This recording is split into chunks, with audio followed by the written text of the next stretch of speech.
Anggota DPR bolos atau tidak hadir dalam rapat paripurna DPR RI memang bukan cerita baru. Namun di tahun 2014 atau disebut tahun politik, anggota DPR yang bolos rapat jauh lebih banyak dibandingkan tahun-tahun sebelumnya. Misalnya saja tingkat kehadiran anggota DPR pada rapat paripurna Selasa 18 Februari yang lalu merosot tajam, bahkan tak mencukupi kuota sebagai syarat dimulainya rapat. Dari 560 anggota DPR yang hadir rapat hanya 226 anggota. Sementara yang bolos sebanyak 334 anggota. Tahun politik dan turun ke daerah pemilihan masing-masing menjelang pemilu April mendatang menjadi alasan anggota DPR bolos. Dan alasan ini tentunya sangat menyedihkan, sebab wakil rakyat yang demikian tidak paham akan hakikatnya sebagai representasi aspirasi rakyat. Anggota DPR yang bolos memang perlu dihukum. Badan Kehormatan DPR harus mengumumkan nama-nama wakil rakyat yang kerap bolos. Atau fraksi masing-masing partai harus umumkan ke publik siapa saja anggotanya yang sering bolos. Lebih dari itu, anggota DPR sendiri memang harus membenahi undang-undang yang mengatur perilaku mereka sendiri. Misalnya Undang-Undang MD3.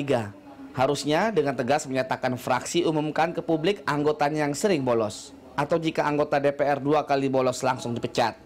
Dan juga konstituen berhak menghentikan anggota DPR-nya yang bolos. Tentu ini sulit, sebab yang membuat dan mengesahkan aturan untuk DPR adalah DPR juga. Kita hanya bisa berharap agar wakil rakyat segera membenahi diri. Pemirsa, kisah tentang anggota DPR bolos rapat paripurna bukan cerita baru. Kritik publik untuk merubah perilaku buruk anggota DPR ini tidak pernah dihiraukan. Malah, para pembolos ini berlomba-lomba memenangkan hati konstituen agar terpilih kembali pada pemilu April mendatang. Meski mereka harus meninggalkan tugas dan kewajiban yaitu ikut rapat untuk membahas undang-undang. Lalu bagaimanakah lagi caranya agar DPR tidak terus-menerus mangkir rapat? Untuk membahas hal ini di studio telah hadir Wakil Ketua Badan Kehormatan Siswono Yudhohusodo dan pengamat politik LIPI Siti Zuro. Saya langsung ke Pak Siswono nih. Pak, DPR sering kali bolos dan menjadi sorotan publik. Ini sebenarnya yang terjadi kenapa? Apakah peraturannya atau sanksinya kurang tegas atau memang orangnya yang dablek begitu, Pak? Ya, memang makin dekat pada pemilu 9 April 2014, tingkat kehadiran semakin rendah. Bahkan 2 sidang paripurna terakhir itu harus ditunda sampai lebih dari 2 jam untuk mencapai quorum dengan menelponi yang ada di luar supaya datang.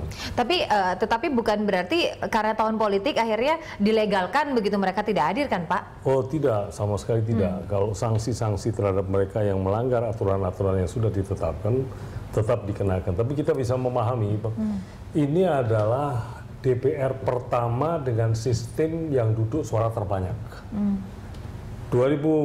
Tanggal 9 April nanti adalah pemilihan umum yang kedua dengan sistem terbanyak. Anggota DPR tahu betul bagaimana persaingan ketatnya di daerah. Setiap dapil, setiap partai bersaing dengan 11 partai yang lain untuk merebut setiap suara yang ada di situ. Setiap caleg di situ berebut bersaing dengan sekitar 90 caleg yang lain. Jadi saya bisa membayangkan akibatnya memang bukan hanya sekarang. Mulai tahun 2013 makin hari absensi makin tinggi. Memang selama periode masa sidang di tahun 2013 selalu quorum tercapai, tapi tidak pernah lebih dari 350 orang yang hadir. Pak, tetapi seharusnya jika memang mereka benar-benar wakil rakyat yang profesional seperti itu, 5 tahun atau 4 tahun belakang kan harusnya sudah dimanfaatkan untuk mendekati atau bekerja untuk publik seperti itu. Tetapi bukan berarti mendekati pemilihan lalu mereka meninggalkan tugas sebenarnya begitu kan? Ya, sebenarnya pimpinan DPR bersama Badan Kehormatan telah mengatur juga bahwa hari fraksi itu hari Jumat. Maksudnya itu kalau fraksi mengizinkan ke daerah, mereka berangkat Kamis sore. Kampanye Jumat 1 minggu, Senin pagi sudah balik. Oke, tetapi selama ini yang terjadi? Ternyata Senin, Selasa, Rabu, Kamis, Jumat begitu? Iya, betul. Oke, berarti mungkin sanksinya yang kurang tegas atau mungkin sudah ada tetapi dianggap sepele begitu? Ya memang anggota DPR diatur melalui Undang-Undang Nomor 27 tahun 2009 tentang MD3, MPR, DPR, DPD, DPRD, dan Peraturan DPR Nomor 1 tahun 2010 mengenai tata tertib. Di situ memang diatur anggota DPR yang 6 kali berturut-turut tidak menghadiri sidang yang menjadi tugas dan tanggung jawabnya diberhentikan di anggota DPR. Tetapi setelah kita teliti, yang terjadi itu absennya 5 kali, masuk sekali. Jadi tidak ada pelanggaran Tetap hukum. ada celah begitu. Tidak ada pelanggaran hukum. Jadi tidak bisa dikenakan sanksi karena tidak ada pelanggaran hukum. Oh, jadi BK lemah karena posisinya aturannya harus seperti itu, 6 kali berturut-turut. Jika tidak bisa diapa-apakan begitu. Sebetulnya bukan BK lemah, BK melaksanakan sesuai aturan. Tapi aturannya terlalu longgar. Jadi aturan ini yang sekali lagi diperbaiki. Oke, aturannya terlalu longgar. Tetapi kan nama-nama mereka-mereka yang misalkan sudah absen 5 kali begitu itu kan sudah ada, berarti kan nama-namanya di BK. Rencananya akan diumumkan, tetapi kapan Pak? Sampai pemilu sudah selesai? Karena tidak ada pelanggaran hukum, tidak bisa kita umumkan. Oke, Tetapi baik, kita tidak bisa diumumkan. menyampaikan sebagai contoh saja. Pada masa sidang tahun 2013-2014 yang sedang berlangsung sekarang ini, tapi baru satu masa sidang dan 1,5 lah ya, 1,5. Seperti contoh Partai Demokrat, anggotanya 148, yang hadir terus 100% hadir itu 30 orang. Artinya 118 lainnya tidak jelas begitu. ada yang absen sekali, ada yang absen 2 kali, ada absen 3 kali, tapi tidak ada yang melanggar hukum. Oke. Partai Demokrat anggotanya 106, yang 100% hadir 18. Oke. Jadi itu kita tahu, tapi kita tidak bisa menyebut nama seseorang kalau orang itu tidak melanggar hukum. Tetapi tidak ada efek jerah seperti itu. Ibaratnya tadi Bapak sudah menyebutkan jika sanksinya lemah, BK tidak bisa berbuat apa-apa, lalu masyarakat juga tidak tahu begitu, nantinya dipilih lagi, nanti susah lagi nanti kita berarti. Oke, Bu Siti, ini Anda melihat ini bagaimana? Tidak bisa apa-apa berarti? Iya, penjelasan Bapak Wakil BK tadi sangat jelas bahwa sebetulnya atas nama kompetisi dan kontestasi, lalu anggota dewan ini pada kemerungsung. Jadi sangat khawatir, takut, dan bahkan cenderung paranoid menurut saya, kehilangan konstituennya gitu.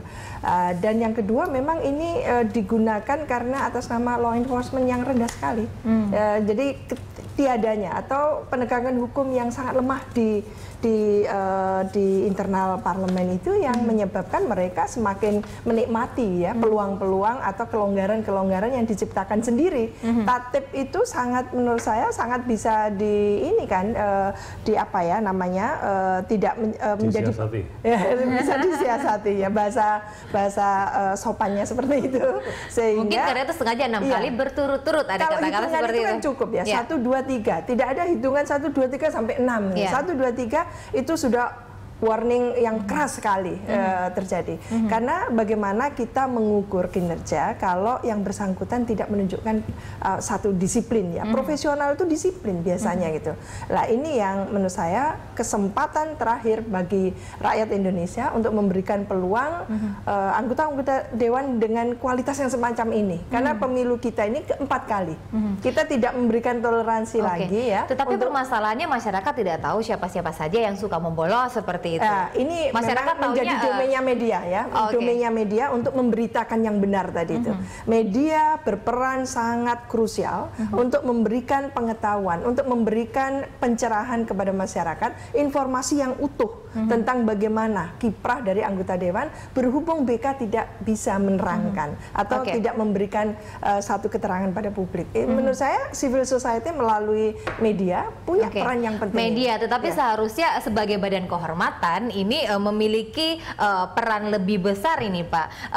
Ketua BK sempat menyatakan akan mengumumkan begitu untuk anggota DPR yang bolos, tetapi mengumumkannya ternyata hanya begitu Pak ya. Partai ini sekian, yang suka hadir hanya sekian, begitu, tidak menyebutkan nama-nama begitu. Mohon maaf, sebelum Bapak nanti menjelaskan, BK ini sangat ini ya, perannya itu strategis karena public accountability dari DPR itu justru dipertaruhkan melalui BK.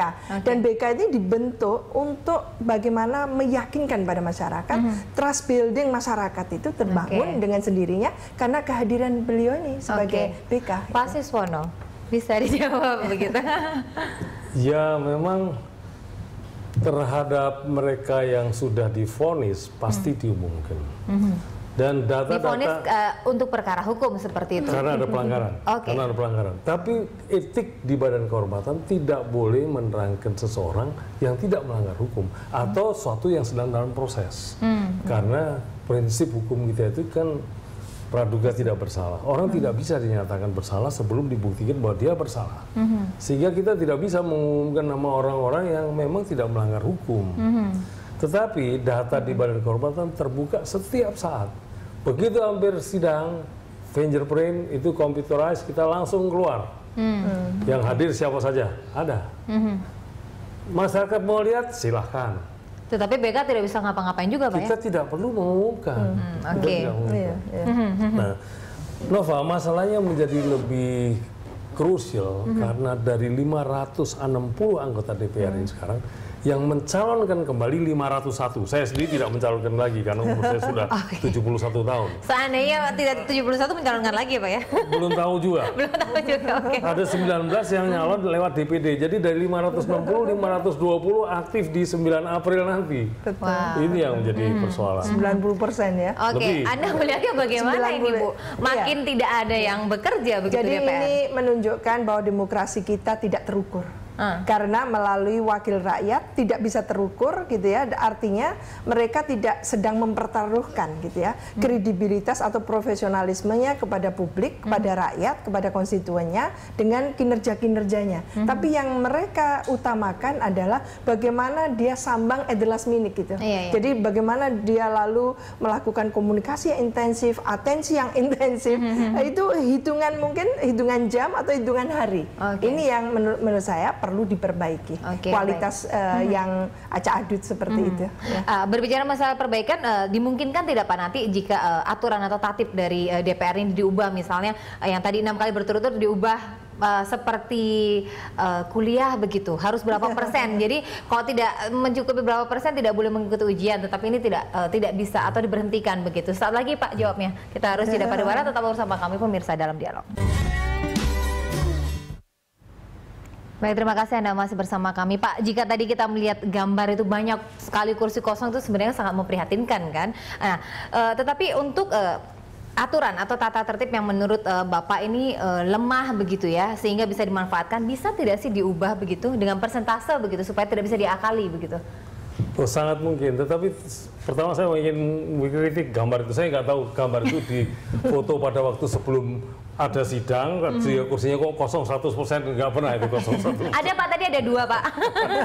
Tapi selama ini tidak pernah ada sidang paripurna yang tidak berlangsung. Yang terjadi ada quorumnya rendah. Sepanjang 2013 tidak pernah lebih dari 350. Artinya ada 210 yang tidak hadir. Itu luar biasa. Sekarang ini terjadi quorum tercapai tapi mundur 2 jam dulu, nelponin dulu satu-satu supaya datang. Nah, mengenai ini sekarang sedang dibentuk pansus MD3. Jadi Undang-Undang Nomor 27 Tahun 2009 sedang direvisi. Kemudian habis itu tata tertib. Saya berharap bahwa apa yang disampaikan Nova tadi dan Ibu Siti Djoko, bahwa yang maksimum itu jangan berturut-turut begitu, pasti bisa disiasati. Ya, persentase 70%, 75% lah. Jadi maksimum absen 25%. Ya, begitu. Dan Badan Kehormatan mengusulkan begitu pada perbaikan. Tapi itu nanti kan akhirnya... Itu masih tinggi 25% Pak. Kalau di kampus itu 10% Pak. Iya, betul. Tidak bisa ikut ujian, ini harus diberhentikan angka begitu. itu kita bisa bicarakan. Bisa bicarakan. Tapi terus terang saja, aspek yang lain yang kita harus perlu diketahui masyarakat. Anggota DPR yang tidak masuk itu setelah kita teliti selama hampir 5 tahun sekarang ini oleh Badan Kehormatan, bukan karena mereka malas. Disebut mereka bolos juga tidak. Tetapi yang ada adalah overloaded dan tidak efektifnya pembagian tugas. Setiap anggota DPR itu dia duduk di komisi dengan kegiatan komisi yang luar biasa. Dia duduk juga di alat kelengkapan, di balek, di badan anggaran, di segala macam.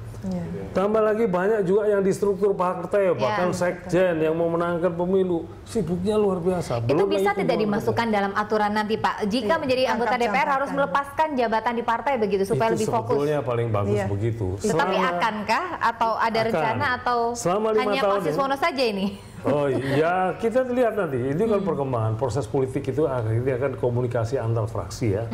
Sampai hari ini selama 5 tahun itu dari segitu banyak pengurus partai yang duduk di DPR, hanya 1 orang sekjen yang mengundurkan diri. Tentu saya tidak perlu sebut nama ya, nggak enak nanti dikira saya mempromosikan dia. Tapi hanya 1. Saya tanya, kenapa kamu mundur? Nggak mungkin Mas, saya sibuk sekali sebagai sekjen. Saya kasih tangan, saya peluk, saya hargai. Oke. Ya mudah-mudahan semakin banyak yang dipeluk oleh Bapak ini dengan kesadaran diri untuk mengundurkan diri begitu dari partai supaya lebih fokus di DPR. Kalau sadar ya Pak, kalau sadar. Tapi banyak yang nakal ini begitu. Oke. Pak, yang paling banyak ini Pak dari fraksi mana begitu? Merata ya. Merata. Orang nakal itu ada di mana-mana, orang baik ada di mana-mana ya. Tidak ada yang menonjol begitu dari fraksi mana? Kerjanya merata gitu. Tidak lokal. Ada tidak Pak apa namanya catatan dari fraksi mana begitu yang paling bandel begitu? Begini ya. Dari sekarang kalau kita lihat dari seluruh 560 ini yang mencalon ke DPR RI itu ada 501. Kalau Demokrat itu dari 148 yang tidak maju lagi 15. Oke. Golkar dari 106 yang tidak maju lagi 14. Oke. PDI dari 94 yang tidak maju lagi 14. PKS dari 57 semua maju kembali. Semua maju kembali. Oke. Berarti Demokrat dan PKS ini Pak ya Partai cukup tinggi besar ini. aja. Partai besar. Kok Demokrat? Enggak. Oh oke. Partai besar. Oh partai-partai besar begitu ya. Partai-partai besar ada bagian yang cukup banyak tidak maju lagi. Oh tidak maju lagi. Oke. Belasan. Ya. Kemudian Hanura dari 17 satu saja yang tidak maju lagi. Oke. Oke. Berarti hampir semua Maju lagi. berlaga begitu kan? Berlaga lagi. Oke. Itu disebut. Bu Siti.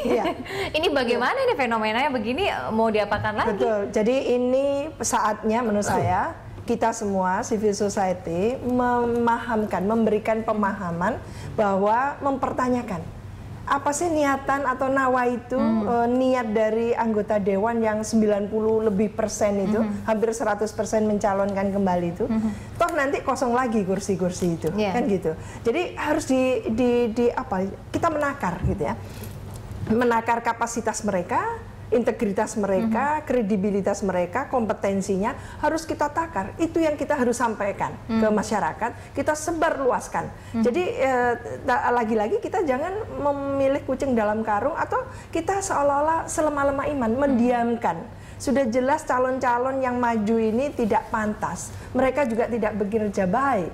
Masih juga memaksakan kehendaknya untuk kita pilih. Inilah saatnya rakyat mengatakan, kan mereka ini pada melamar kerja kepada rakyat, gitu ya. Semua caleg-caleg ini melamar kerja, mencari kerja untuk menjadi anggota dewan. Oleh karena itu, rakyat yang harus memberikan satu penilaian yang lebih aktif sangat untuk bisa jelas. memilih yang benar-benar qualified seperti itu. Supaya tidak dibohongin lagi dan tidak kecewa lagi masyarakat ini. Oke, dari BK sendiri nih Pak, bagaimana ini untuk mengantisipasi ini nanti untuk periode berikutnya begitu supaya tidak terulang karena ini sudah menjadi catatan yang berlangsung tiap periode begitu. Ya, Nova, Ibu Siti Zukro, yang duduk sekarang ini di DPR adalah dipilih rakyat. Betul. Jadi Berarti saya nanti melihat sudah dipastikan akan berulang lagi karena saya melihat bahwa 9 April 2014 ini peluang emas untuk rakyat membentuk lembaga-lembaga negara yang baik. Baik DPR, DPRD, kabupaten kota, provinsi, DPD maupun presiden pada bulan Juli nanti. Caranya adalah rakyat pilihlah yang terbaik. Sebab kita juga perlu jujur melihat seringkali yang dipilih yang bayar. Betul. Yang datang bawa sembako. Iya. Dia tidak sudah bukan ini apa sudah menjadi rahasia umum begitu ya. Ya, jadi justru harus dipenalti yang memberi-beri itu, Pak. Diterima tapi dipenalti, Pak. Seperti Bupati Garut, Aceng Fikri yang terkena kasus ya, betul. Anak di bawah umur. Dia dipilih dengan suara terbanyak. Betul. Jadi sekarang ini karena uangnya banyak mungkin. Rakyat juga harus introspeksi. Pilihlah yang terbaik. Betul. Kalau itu yang terjadi, maka yang duduk di lembaga-lembaga negara akan terdiri dari orang-orang yang baik. Iya. Jadi tapi itu ada masalah krusial, Pak. Menurut saya rakyat juga tidak bisa disalahkan 100%. Karena ini tidak pembelajaran dari para elit aktor yang 3 kali pemilu secara intensif diorientasikan masyarakat menjadi materialistis tadi itu dan diajari mereka meminta, menunggu dan meminta seperti itu. Jadi tidak ada pembelajaran yang positif tentang nilai-nilai demokrasi. Saya setuju. Jadi memang dengan rangkaian bukan hanya pemilu legislatif, pilkada terus-menerus, mula-mula yang ingin dipilih memberi sesuatu, pilih saya ya, kasih. Setelah terpilih. Setelah itu rakyat pilih, kalau yang nggak ngasih gue nggak pilih. Nah, itu nilai itu harus jadi kita tradisi hancurkan. akhirnya. Nilai itu harus kita rubah, jangan transaksional. Betul. Oke, tetapi ini masyarakat diminta aktif untuk bisa memilih yang terbaik begitu ya, Pak Siswono dan Bu Siti. Tetapi dimungkinkan tidak jika mereka sudah terpilih tetapi tidak bisa menjalankan tugasnya secara profesional, terus rakyat bisa melakukan recall begitu atau memecat langsung begitu, bisa tidak dimasukkan dalam undang-undang begitu? Kita bahasnya saat lagi, kita harus jeda tetap bersama kami pemirsa dalam dialog. Baik, terima kasih Anda masih bersama kami. Saya ke Bu Siti lagi. Bu Siti, dimungkinkan atau Anda setuju tidak jika masyarakat sendiri nih yang memilih dan akhirnya memberhentikan jika masyarakat menilai, oh ternyata tidak bisa mewakili kita begitu, anggota DPR-nya? Kenapa tidak, gitu ya? Jadi ke depan itu justru kita harus juga merespon kemungkinan diberlakukannya pemilu serentak dan lalu ada pemilu nasional, pemilu lokal, dan semua itu perlu penata ulang. Jadi kita menata ulang untuk paket undang-undang politik kita, paket undang-undang otonomi daerah, termasuk undang-undang pilkada kita, lalu kita merampingkan ya skema pemilu kita menjadi nasional dan lokal. Jadi mungkin yang nasional itu cukup memilih presiden, wakil presiden, plus DPR dan DPD RI. Lalu di lokal itu memilih gubernur, bupati, wali kota, plus DPRD. Cukup 2 kali kita pemilu. Jadi mungkin pemilu lokal sebagai semacam midterm election yang bisa mereview atau memberikan satu kritisisi terhadap pemilu nasional. Jadi seperti apa di pertengahan itu. Nah, dalam konteks itu menurut saya memang sudah saatnya partai politik sebagai penjaga gawang demokrasi kita, pilar penting demokrasi kita, itu diberikan syarat-syarat yang memang harus mereka penuhi, yaitu mereformasi partai politik, lalu mensyaratkan berbagai hal, termasuk pencalekan yang tidak bisa ujuk-ujuk dilakukan seperti apa yang kita saksikan belakangan ini. Gitu. Jadi ke depan memang ada kaderisasi yang bagus, lalu kader-kader yang dicalekan adalah kader-kader unggulan, sehingga memang jelas sekali kompetensi, integritasnya dan sebagainya, dan kita harapkan ketika mereka duduk di DPR ini adalah anggota-anggota DPR yang bukan pemula, anggota-anggota DPR yang memang profesional gitu, yang tahu gitu what to do, lalu tidak bolos dan sebagainya. Dan di DPR sendiri harus juga menurut saya direformasi ya, dalam arti tatipnya, lalu siapa melakukan apa itu tidak perlu ada julro, bahkan mungkin triple fungsinya dan tugasnya. Itu yang menjadikan mereka tidak fokus pada satu tugas khusus. Baik ini Pak, tampaknya DPR perlu banyak direvisi, termasuk BK sendiri kira-kira dimungkinkan tidak Pak? Misalnya ada aturan seperti itu supaya anggota DPR-nya lebih takut begitu. Pasti bisa, dan memperbaiki sebuah sistem itu satu proses yang tidak pernah berakhir. Akankah nanti Pak? Pasti, termasuk? Pasti kita pasti ya Pak, termasuk yang akan direvisi ini? Ya sebetulnya kita semua merasakan ya bahwa sedang terjadi krisis kepercayaan pada lembaga-lembaga negara. Tidak cuma DPR, juga pada eksekutif, yudikatif, khusus DPR. Kepada DPR itu penyebabnya 3. Tingkat kehadiran hanya salah satu yang ditonton rakyat dengan tingkat kehadiran, tapi kedua banyaknya yang tersangkut suap dan korupsi. Nah itu juga Pak, itu juga membuat sebelum divonis BK ataupun siapapun tidak bisa memberhentikan seperti itu. Apakah bisa direvisi juga begitu, atau mungkin meningkatkan budaya malu begitu yang sekarang mungkin sudah membangun, harus dibangun budaya. Ini bagaimana Pak? Ya itu pasti itu harus dikembangkan oleh masyarakat sendiri ya.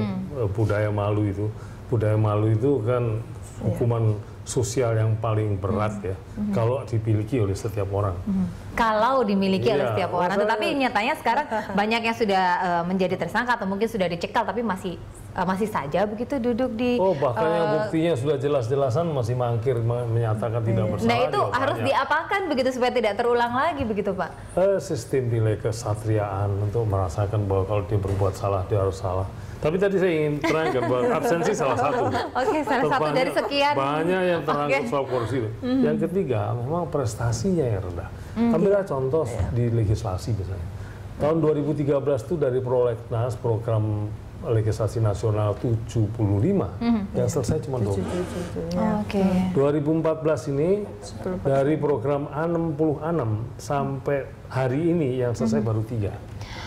Wow. Jadi atas dasar itu terjadi rendahnya kepercayaan rakyat. Dan rendahnya kepercayaan rakyat pada lembaga-lembaga negara bisa membahayakan negara itu sendiri. Oleh karena itu tugas kita sekalian, termasuk seluruh rakyat, untuk memperbaiki lembaga-lembaga negara kita. Nah, kita harus akui bahwa Indonesia itu kekuasaan partai begitu besarnya. Yang berhak mencalonkan DPR hanya partai. Yang berhak mencalonkan presiden, wakil presiden hanya partai. Yang berhak mencalonkan gubernur, wali kota, bupati hanya partai. DPD, DPRD, kabupaten kota, provinsi juga partai. DPD tidak, Pak. Independen masih. DPRD. Oleh karena itu, maka tugas utama dan terhormat dari partai adalah mencarikan bagi rakyat putra-putra terbaik. Reformasi berarti berawal juga karena dari mereka partai, itu adalah pemimpin. Itu masalahnya. Saya setuju Bu Suko. Jadi yang duduk di DPR itu adalah puncak karier politik dari politician. Bukan tempat belajar. Gitu. Bukan tempat belajar. Kemudian saringan kedua, rakyat pilihlah yang terbaik di antara orang-orang baik ini. Jangan uang terbaik begitu ya Pak. The best among the worst gitu. Kalau itu yang terjadi, maka yang duduk di lembaga negara adalah primus inter pares, orang-orang yang terbaik, putra-putra Indonesia terbaik di antara putra-putra yang baik-baik. Dengan begitu semua lembaga negara ini akan jadi baik. Tetapi sebaliknya, kalau partai menyodorkan juga atas dasar pertimbangan lain bukan yang terbaik, apalagi kemudian rakyat memilih atas dasar siapa yang bayar, maka yang terjadi adalah lembaga-lembaga negara yang dibentuk oleh rakyat sendiri yang sekarang terbentuk ini. Oke. Baik, tetapi kita sangat ngeri dengan disfungsi kelembagaan. Tetapi jika melihat tadi dari daftar yang sudah menjadi dan akan mencalonkan cukup besar begitu, harapan Anda dari tingkat 1 sampai 10 untuk tingkat kebaikan itu untuk anggota legislatif 2014 ke 2019, angkanya berapa ini Pak? Prestasinya kira-kira dengan ini kan kita baru belajar ya. Belajar sistem memilih suara terbanyak. Itu baru belajar. Ini baru yang pertama ini. Oleh karena itu saya optimis, makin ke depan akan menjadi lebih baik. Akan lebih baik. Peranan media seperti Berita Satu ini mensosialisasikan begini dan media yang lain itu membuat rakyat juga berpikir, iya ya, kemarin saya pilih yang bayar ternyata saya ikut salah. Ke depan supaya ini prosesnya menjadi baik, barangkali baru kira-kira jadi ideal 5 kali. 1 sampai 10 begitu dengan calon-calon yang sudah ada sekarang begitu, kira-kira nanti ke DPR ke depannya bagaimana? Saya optimis DPR 2014-2019 akan lebih baik daripada 2009-2014. Oke, akan lebih baik. Bu Siti, dengan yang sudah terjadi sekarang ini, Anda juga seoptimis Pak Siswono begitu? Harus ada landasannya. Jadi atas dasar apa saya memberikan nilai. Kalau rekrutmennya, proses prosedurnya, mekanisme yang dilalui oleh partai dalam menapaki sampai pileg masih seperti ini dan ada kesinambungan dari pemilu sebelumnya, menurut saya tidak jauh berbeda sebetulnya. Tidak jauh berbeda karena mereka masih menggunakan money politik. Mereka masih menggunakan persiapan yang sekonyong-konyong untuk mencalekan gitu ya. Dan sebagian besar partai, bahkan semua partai melakukan semacam Indonesian Idol. Di sini menerima para caleg-caleg lah. Itu menurut saya ini satu sinyal yang tidak positif menurut saya. Dalam hal kaderisasi, ada masalah dengan kaderisasi di partai-partai. Oleh karena itu mungkin ke depan tidak jauh berbeda dengan kualitas yang ada ke depan. Tidak jauh berbeda, Pak Siswono optimis. Jadi kita tunggu saja ini ya revisi dari tata tertib supaya setidaknya meminimalisir nih Pak anggota DPR bolos atau mungkin yang lain-lain akan menjadi ranah pihak lain begitu yang bisa membenahi seperti itu. Baik, terima kasih Pak Siswono. Kita tunggu ini bagaimana perjuangannya untuk mengubah tatib supaya tidak diakal-akali lagi ya Pak ya. Terima kasih sudah bersama kami dan Bu Siti sudah terima kasih. Dan pemirsa tetap bersama kami karena kami masih memiliki sejumlah informasi untuk Anda.